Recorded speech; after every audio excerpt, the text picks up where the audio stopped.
Halo Sobat Nime, besok udah tahun baru lagi.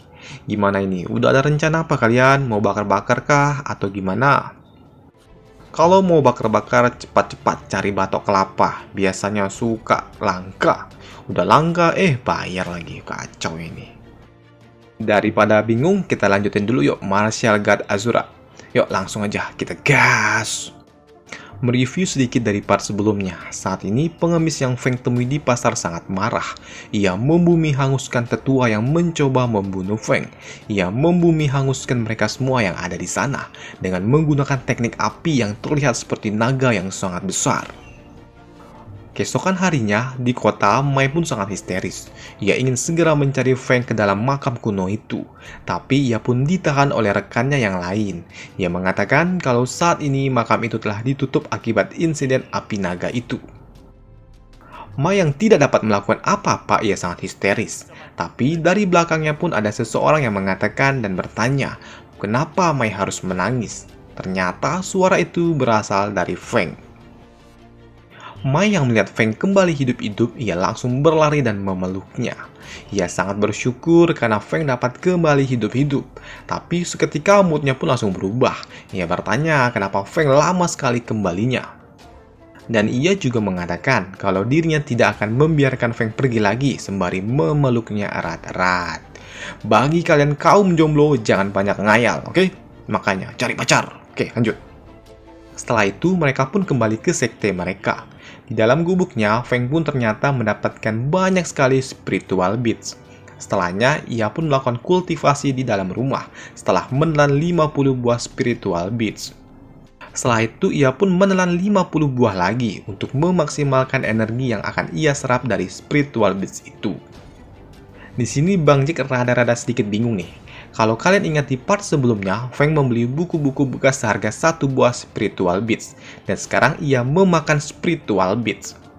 Apakah spiritual beads itu uang, atau pil, ataupun obat? Atau yang Feng bayarkan ke penjual buku itu adalah uang yang senilai spiritual beads? Atau ini kesalahan terjemahan nih, atau gimana? Bang Jack juga masih bingung nih. Mungkin kedepannya bakal lebih jelas lagi. Oke, kita lanjutin dulu ya.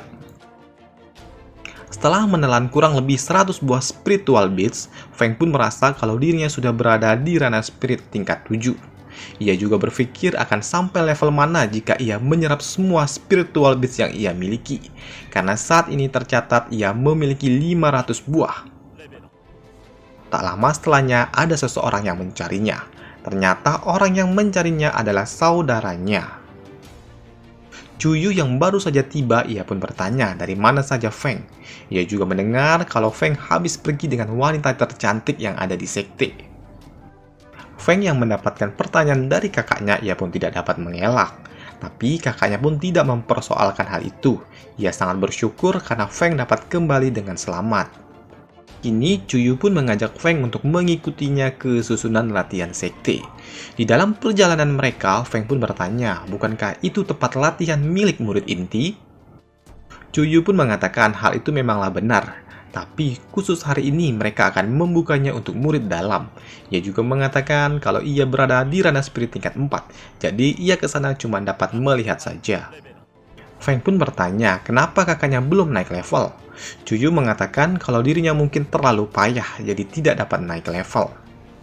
Tapi Feng pun memiliki solusi untuk kakaknya. Ia memberikan Cuyu spiritual beads. Lihat benda berharga itu membuat mata kedua bersaudara ini pun terbuka lebar. Cuyu pun merasa kalau hal itu terlalu mahal.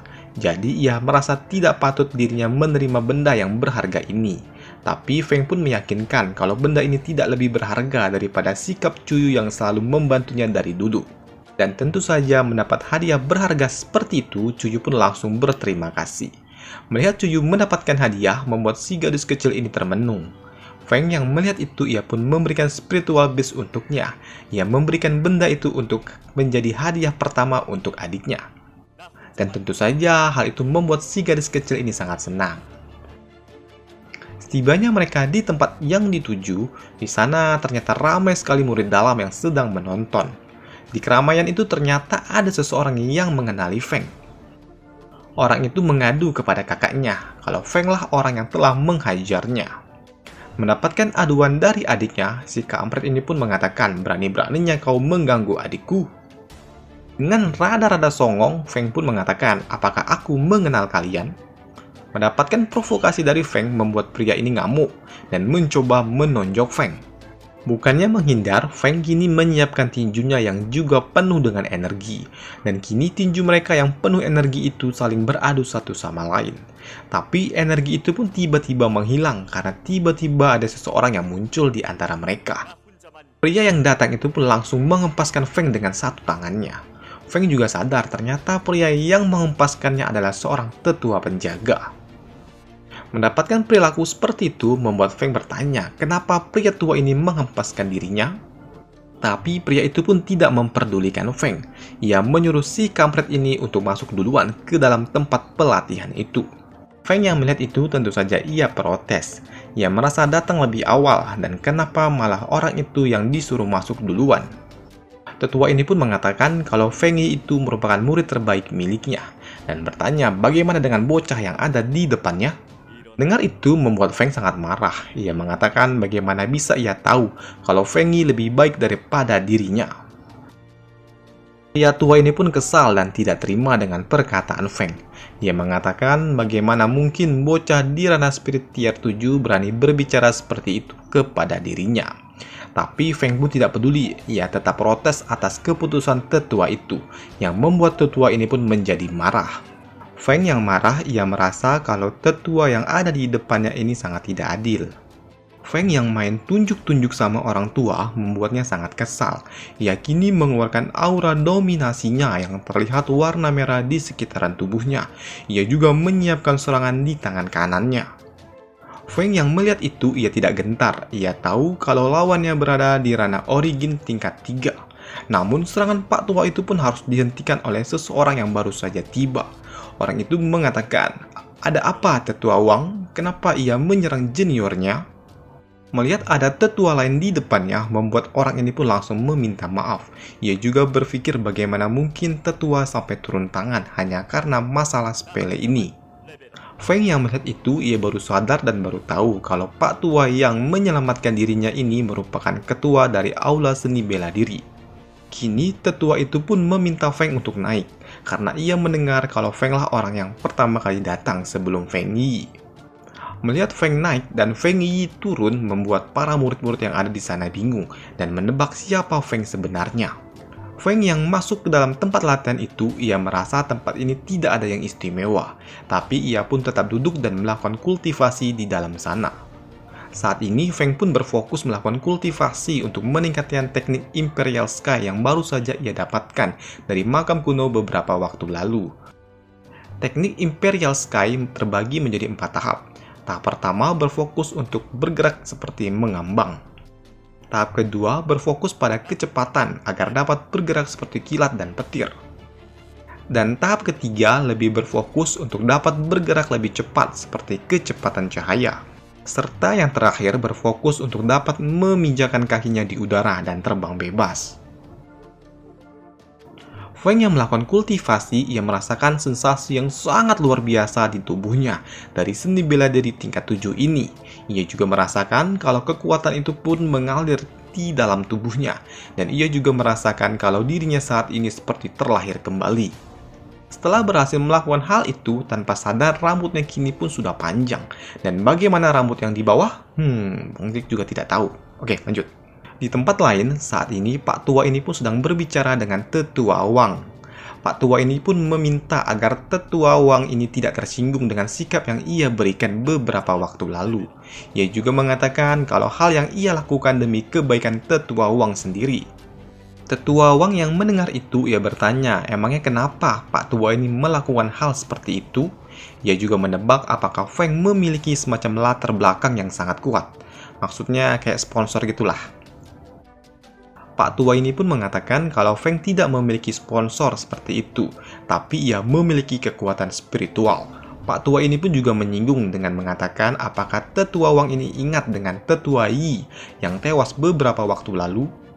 Tetua Yi pun harus tewas karena ia menyinggung murid yang memiliki kekuatan spiritual, yaitu Leng Wuzui. Pak tua ini pun juga menganggap kalau masalah ini telah selesai dan berharap agar dia tidak melakukan sesuatu kepada tetua Wang. Dia yang dimaksud ini siapa? Belum diketahui. Apakah merujuk pada Feng atau gurunya yang akan mendidik Feng? Kita lihat aja ke depannya bagaimana, oke? Pak tua ini juga mengatakan kalau Feng saat ini masih lemah dan paling ia cuma dapat bertahan selama setengah jam. Tetapi ternyata sampai malam tiba, Feng pun belum keluar dari tempat latihan itu. Tepatnya saat ini Feng sudah berada di tempat itu selama 4 jam, yang mana biasanya rekor terbaik murid berada di 3 jam. Tak lama setelahnya pintunya pun terbuka, dan keluarlah Feng dengan penampilan barunya. Dan ia juga berhasil membuat rekor baru kalau dapat bertahan sangat lama daripada murid-murid sekte Azure Dragon yang pernah ada. Dan mereka semua yang melihat itu, mereka semua pada bersorak untuk Feng.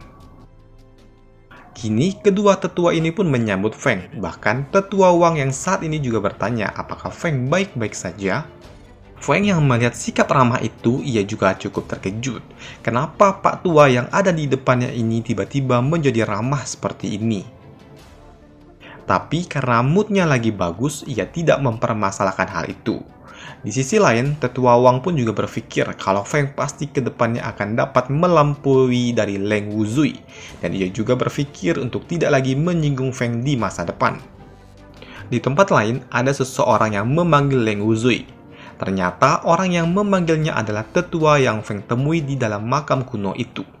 Ternyata tetua ini adalah guru dari Leng Wuzui. Ia juga bertanya sudah berapa lama Leng Wuzui berlatih bersama dirinya. Leng Wuzui pun yang mendapatkan pertanyaan itu, ia menjawab kalau dirinya telah bersama tetua.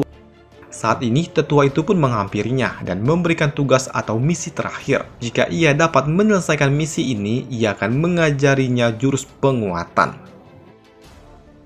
Misi yang diberikan tetua ini sangat mudah, yaitu mencari seseorang. Orang yang dimaksud adalah orang yang memiliki kekuatan Three Thunder yang berasal dari sekte Azure Dragon. Dan yang paling penting, orang itu memiliki kekuatan spiritual. Mendengar itu, Leng Wuzui pun mengatakan kalau ia tidak pernah dengar hal itu. Yang ia tahu hanya dirinya lah murid dari sekte Azure Dragon yang memiliki kekuatan spiritual. Mendengar itu membuat Pak Tua ini pun marah. Ia meminta Leng untuk mencari, bukan bertanya kepada dirinya. Setelah mendapatkan misi itu, ia pun keluar dari ruangan itu dan langsung disambut oleh rekan-rekannya. Kini ia pun menyuruh anggotanya untuk mencari bocah pengguna teknik Three Thunder. Mereka pun bertanya, lantas apa tindakan selanjutnya jika mereka bertemu bocah yang dimaksud? Leng pun langsung menyuruh mereka untuk segera mengeksekusi bocah itu jika mereka berhasil menemukannya. Dan ia meminta agar mereka bertindak sembunyi-sembunyi dan jangan sampai ketua Zhu tahu tentang hal ini. Mendapatkan perintah itu, kini anggotanya pun langsung bergerak.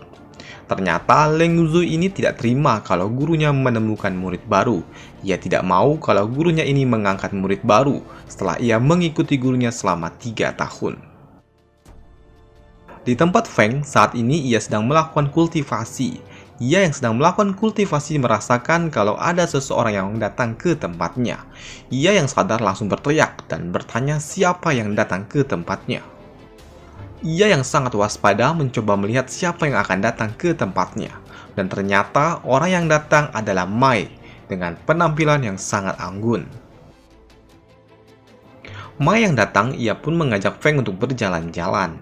Mai mengatakan kalau saat ini Feng sangat terkenal di murid dalam karena Feng berhasil memecahkan rekor yang pernah ada yang paling lama di tempat pelatihan itu. Sembari berjalan-jalan, Feng pun bertanya ada apa Mai datang ke tempatnya malam-malam. Mai pun mengatakan kalau malam ini aliansi Wing sedang melakukan pertemuan. Mai pun langsung memegang tangan Feng dan mengajaknya untuk ikut dalam pertemuan itu. Di tempat lain, di tempat aliansi Wing melakukan pertemuan, ternyata pertemuan itu pun ditunda hingga menunggu Feng tiba. Feng yang datang, pria itu pun langsung menghampiri dan menyambut Feng dan bertanya apakah orang yang baru datang ini adalah Feng. Ia bahkan memuji Feng kalau Feng ini sangat berbakat. Tapi berbeda dengan Feng, ia malah menjawabnya dengan sinis, dengan bertanya siapa orang yang ada di depannya. Melihat Feng bersikap tidak sopan, membuat pria lainnya pun yang ada di belakangnya marah. Ia mengatakan kalau orang yang berbicara dengan Feng adalah ketua dari aliansi Wing. Mengetahui kalau yang di depannya ketua aliansi, Feng pun kini menyapanya dengan sopan. Pria ini juga meminta maaf karena saudaranya tidak sopan dengan Feng. Setelahnya, pria ini pun mempersilahkan Feng untuk duduk di kursi yang telah disiapkan. Feng yang melihat kursi kosong itu, ia pun merasa kesal. Ia merasa kalau dirinya direndahkan karena harus duduk di pojok. Tak lama setelahnya, ada seorang gadis yang menghampiri. Gadis itu pun langsung menyambut tangan Feng dan memaksa Feng untuk duduk di kursi dengan menggunakan bukit boba miliknya. Dan tentunya, Feng pun merasakan sensasi yang kenyal-kenyal dan mantap. Gadis ini juga bertanya tentang rumor yang beredar tentang Feng. Sebelum ia mendapatkan penjelasan dari Feng, ia merasakan aura membunuh yang sangat kuat dari belakangnya. Ternyata sumber aura itu berasal dari Mai. Dengan imut, Mai pun meminta gadis itu untuk pergi dan pindah tempat duduk. Mai juga kesal dan bertanya apakah Feng terkena godaan dari si gadis montok itu. Sampai di sana saja, Mai yang kesal, ia langsung mencubit Feng. Yang tentu saja hal itu pun membuat Feng menjadi terkejut. Melihat Feng ngebucin di pojokan membuat salah satu orang yang di sana pun kesal. Tapi ia ditenangi oleh saudaranya yang merupakan ketua aliansi. Ternyata dalam pertemuan ini membahas tentang pemilihan untuk mengikuti ujian murid inti. Dan yang kedua adalah penentuan ketua baru yang akan segera dipilih. Selama mereka melakukan diskusi, Feng dan Mai pun malah asik ngebucin di pojok. Melihat ada yang ngebucin di tengah-tengah rapat, membuat para jomblo yang di sana pun ngamuk. Adik dari ketua aliansi ini pun mencoba memberitahu Feng kalau mereka sedang rapat. Tapi Feng pun dan Mai tetap asik berduaan dan sibuk-sibuk aja ngebucin. Ia yang kesal karena tidak digubris oleh Feng, ia pun ingin menaboknya. Tapi tangannya pun langsung dihentikan oleh Feng. Bahkan kini malah Feng yang menaboknya duluan. Malangnya nasib bocah ini, ia yang kena tabok Feng harus kehilangan gigi depannya. Ia juga mengancam akan membunuh Feng. Tapi Feng yang sudah bosan dengan kata-kata itu, ia malah menantang. Ia meminta mereka diam kalau Feng sedang berbicara. Pria ini pun kembali mencoba menyerang Feng. Begitu ia mendekat, bam! Tendangan maut pun menghajar ke perutnya, yang membuatnya pun langsung menghantam tembok. Ketua aliansi yang melihat itu, ia merasa kalau Feng ini sudah terlalu berlebihan, karena sudah bersikap seperti ini dengan saudaranya sendiri yang berasal dari aliansi Wing. Mendengar itu, Feng pun malah kesal. Ia sangat kesal hanya karena dirinya ditempatkan di kursi yang paling pojok. Bang Jack rasa di sini Feng ini memang kampret nih. Anak baru disambut malah ngelunjak, memang hajar juga nih monyong. Melihat perselisihan ini, Mai pun panik. Ia mencoba melerai pertikaian ini. Tapi ketua aliansi ini pun mengeluarkan sedikit auranya. Kini ia pun langsung melompat dan menyiapkan tinjunya yang sudah dilapisi energi untuk menghantam Feng. Tinju ini pun cukup kuat untuk menghancurkan lantai, tapi Feng pun dapat menghindarinya dan memberikan serangan balik dengan cara menendangnya. Namun ternyata tendangan Feng pun dapat ditahan olehnya. Melihat serangan yang dapat ditahan, kini Feng pun menyiapkan serangan lainnya yang berada di tangan kanannya. Dan serangannya pun kini tepat mendarat di dada pria itu, yang membuat pria itu pun harus terhempas juga. Ia yang terkena serangan Feng tidak menyerah begitu saja. Ia mencoba menyerang lagi dan sayangnya ia malah kena tonjok oleh Feng. Ia yang tidak mau kehilangan muka di hadapan anggota, ia pun kini mulai serius. Ia kini mengeluarkan semua energi yang ia miliki. Kini tubuhnya pun satu persatu mulai membengkak dan kini ia pun terlihat seperti Goku dalam mode Super Saiyan. Melihat perubahan itu, Feng pun tidak diam saja. Ia kini juga mulai melapisi tubuhnya dengan energi petir. Begitu juga dengan pria ini, ia pun langsung bersiap dengan kuda-kudanya untuk segera menerjang Feng. Ia yang sudah serius kini langsung melompat ke arah Feng.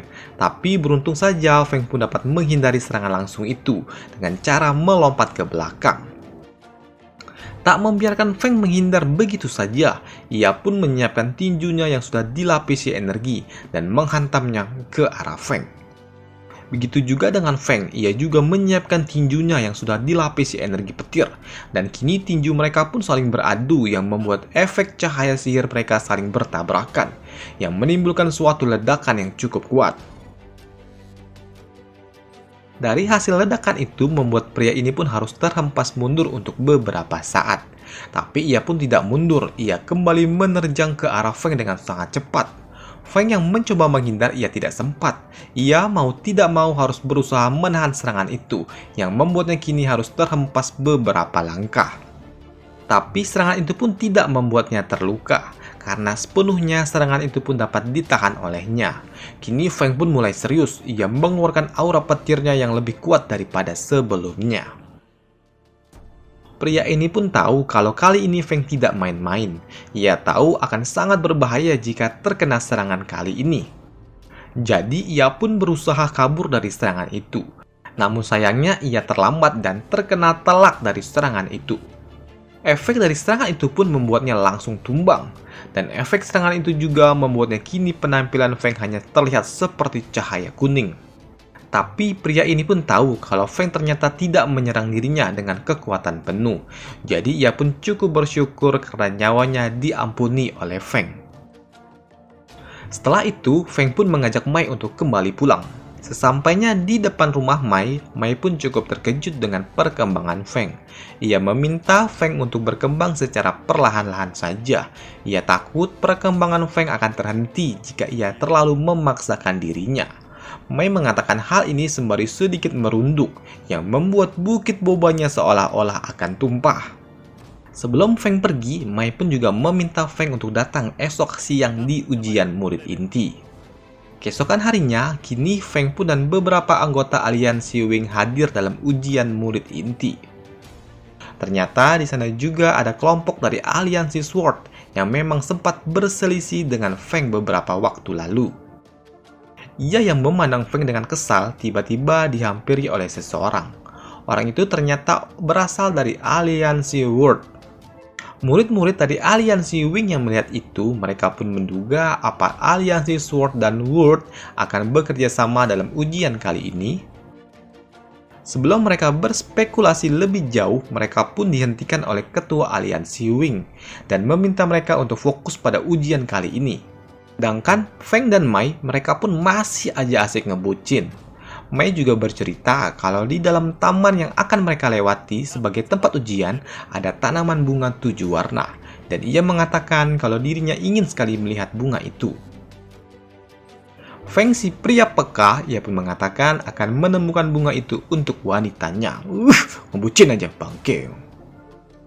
Kini acara utamanya pun dimulai, yaitu ujian untuk masuk ke murid inti. Kini kakaknya Mai yang merupakan tetua dari murid inti ia pun tiba, yaitu Suro. Ia memberikan aturan-aturan yang harus mereka lalui jika ingin lulus menjadi murid inti. Dan ternyata aturannya pun sangat simpel, yaitu mereka hanya harus melewati Taman Azure Dragon kurang dari 2 jam. Jika mereka berhasil, maka mereka akan dinyatakan lulus.